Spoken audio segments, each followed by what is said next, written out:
Olá, alunos da turma TCA2. Nessa semana, nós estudaremos a translocação e distribuição de assimilados nas plantas.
Aqui nós temos os vasos condutores, né? Xilema e floema. Então, na verdade, são vasos repletos de perfurações e sempre nas perfurações nós temos as placas perfuradas, por onde aumenta aqui a pressão, né? E a glicose, no caso, ela sai pelas perfurações. E no caso do xilema, as placas também perfuradas, né?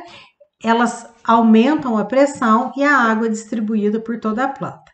Lembrando que aqui no floema nós temos nas dicotiledôneas, né? Nas angiospermas de uma maneira geral, as células companheiras.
Aqui eu acho que nós podemos observar melhor, né? Aqui foi realizada uma remoção, ou seja, um anelamento de uma árvore, né? Ou seja, teve uma interrupção brusca aqui de passagem de seiva elaborada das folhas para a raiz, para permitir que as raízes cresçam no processo de respiração. E aí, essa planta morre? Se for uma árvore, gente, ela morre, tá certo? Por quê? Porque vai ter um acúmulo muito grande dessa seiva elaborada na parte de cima, vai faltar glicose para as raízes, e o que acontece? As raízes vão começar a consumir no processo de respiração a reserva dela mesma. E é lógico, vai chegar um ponto que ela consumiu toda a sua reserva. Não chega mais seiva elaborada das folhas. as raízes morrem, matando assim a parte aérea. É uma morte lenta da planta, mas ela morre. Mas por que árvores? E os arbustos? Gente, os arbustos, eles têm a capacidade de soltarem suas brotações a 10 centímetros do solo. Então, dependendo do local que é feito esse anelamento, que a planta volta a brotar novamente. Então, esse é o famoso anel de Malpighi. Ela voltou a brotar novamente, ou seja, ela voltou a se recuperar. Nós podemos observar aqui uma lavoura nova, né, com o ramo plagiotrópico ainda novo, sem ainda produção, né, aí iniciando, estando pronto para o primeiro ano de produção. Aqui as folhas são consideradas fontes, porque elas que estão sintetizando glicose através da fotossíntese. E via floema, essa glicose está sendo distribuída para a planta toda, tanto para as folhas mais novas, quanto para o caule e para a raiz. E o que seriam os drenos numa lavoura adulta? As raízes das plantas, gente, elas são drenos fortíssimos. Elas são grandes consumidores de reserva, porque elas precisam armazenar. E armazenam por quê? Porque em determinados momentos, essa raiz, ela pode servir como uma fonte para a planta. As flores, né, são drenos fortes, por quê? Porque elas representam a perpetuação da espécie. Então, a planta precisa florescer para que ela produza fruto e semente. Tanto o fruto quanto a semente são drenos fortíssimos. Tanto é que nessa época do ano, aonde ocorre o amadurecimento dos grãos de café, ou seja, dos frutos, o que acontece? Eles são considerados drenos muito fortes. Tanto é que se essa lavoura estiver com problema nutricional, corre um sério risco desse dreno ser tão forte que ele absorve a reserva da raiz, podendo levar essa planta à morte. As sementes, enquanto elas estão na planta, elas são um dreno, e um dreno fortíssimo. Mas a semente, quando ela vai para o saquinho, para que ela possa germinar e formar outra planta, ela passa a ser uma fonte. Por quê? Porque o embrião vai absorver a reserva que está presente na semente para que ele possa iniciar o processo de desenvolvimento, formando a radícula e logo em seguida o caule. Então, neste caso, a semente deixa de ser um dreno, como ocorre na planta, e passa a ser uma fonte. Então, quer dizer, nem todo órgão é só fonte, nem todo órgão é só dreno. Depende das circunstâncias em que ele se encontra. Aqui nós temos uma lavoura recepada, né? Aqui uma recepa, vocês podem observar que os cortes foram feitos em bisel, né? A 45 graus. E aqui já iniciou o desenvolvimento dos ramos ortotrópicos, ou seja, as brotações já se iniciaram a partir das gemas seriadas. Então, aqui, da onde a planta, vocês podem observar que nesse corte aqui não ficou nada de parte aérea, não tem ramo plagiotrópico aqui, ou seja, não teve folha. Então, a taxa fotossintética caiu a zero. Mas da onde que a planta utilizou a reserva para brotação? Das raízes. Então, as raízes, nesse caso, passam a ser o dreno, a fonte, perdão. E as brotações, que são as gemas seriadas, passam a ser o dreno. Então, quer dizer, a raiz, que geralmente é um dreno, nesse caso aqui, passou a ser fonte. E aqui, as brotações, que são as gemas seriadas, passam a ser o dreno, até que a planta volte a formar a parte aérea novamente e volte a sintetizar. Por isso que, nesse caso, 80% do sistema radicular morre. Por quê? Porque a raiz disponibiliza sua reserva para o desenvolvimento da parte aérea. Aqui nós podemos observar uma planta que foi recepada, no entanto, o ramo ortotrópico já está totalmente desenvolvido, até em produção. Então, nesse caso, as folhas são fonte e as raízes, os frutos, as flores, né, são drenos.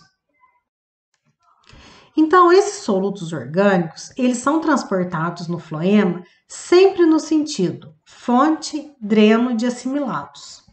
O movimento ocorre em fluxo de massa requerendo energia metabólica para o carregamento do floema nas fontes e para o descarregamento da glicose nos drenos.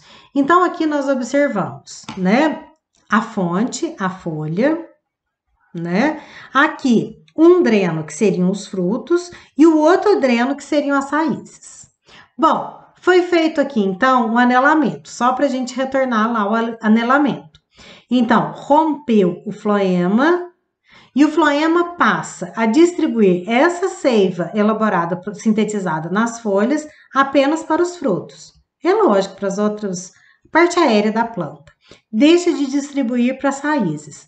Deixando de distribuir para as raízes, elas precisam de energia na respiração. Elas utilizam sua própria reserva. Quando esgota a reserva, o que acontece? Não tem mais absorção de água e nutrientes, a planta acaba morrendo. Então, o anelamento, o anel de Malpighi, ele promove a morte de uma árvore. De arbusto tem a vantagem dele brotar, né? Então, o carregamento do floema, ele ocorre em 3 etapas. Ocorre pelo transporte de triose e fosfato dos cloroplastos para o citosol, das células do mesofilo, onde será convertido em sacarose. Então, lembrando que as células do mesofilo, gente, são as células do parênquima clorofiliano, né? E a triose fosfato, ela é sintetizada a nível de cloroplasto, presentes, né, nas células do parênquima clorofiliano. Na segunda etapa, a sacarose movimenta-se via simplasto. Vocês lembram que via simplasto, o soluto, né, na verdade, aqui a glicose, a sacarose vai penetrar numa célula, sair na outra. Penetrar numa célula, sair na outra. Para as vizinhanças do complexo de elementos de tubo crivado, ou seja, do próprio floema, né? Nas células companheiras das nervuras menores. Então, é um transporte de curta distância. A sacarose, ela é transportada ativa ou passivamente para o interior do complexo do elemento de tubo crivado, da célula companheira, aonde ocorre o carregamento do floema. Uma vez no interior do tubo crivado, a sacarose é exportada, fonte, para o dreno, região que está importando. Este movimento no interior do tubo crivado é denominado de transporte a longas distâncias. Aqui, gente, nós temos uma célula companheira ou uma célula de companhia, né? Ela fica bem próxima, que é a célula de parênquima. Nós vamos observar aqui uma placa crivosa, ou seja, uma placa perfurada, e aqui as células de tubo crivoso. E a gente pode observar aqui a quantidade de perfurações para que esse floema possa ser distribuído. Então, o floema, ele tem capacidade tanto de distribuir como redistribuir seiva elaborada. E ela sempre vai passar, né, pelas células do tubo crivoso, e quando ela chega aqui na placa crivosa, aumenta a pressão, a glicose acaba saindo pelas perfurações.